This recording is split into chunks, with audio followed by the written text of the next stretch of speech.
which is a kind of pre-ferment starter that can be used for breads and doughs to add more depth of flavor and a better texture. Combine 100 grams of 00 flour with a tiny amount of yeast. The amount of yeast you use varies depending on how long you ferment the dough for. Check the comments for more info. Next, pour in an equal amount of room temperature water by weight. Once combined, this will form a very sticky, wet dough.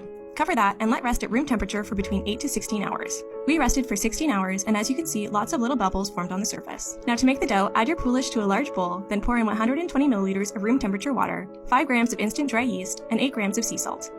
Mix well so the poolish dissolves into the water, then add 250 grams of 00 flour.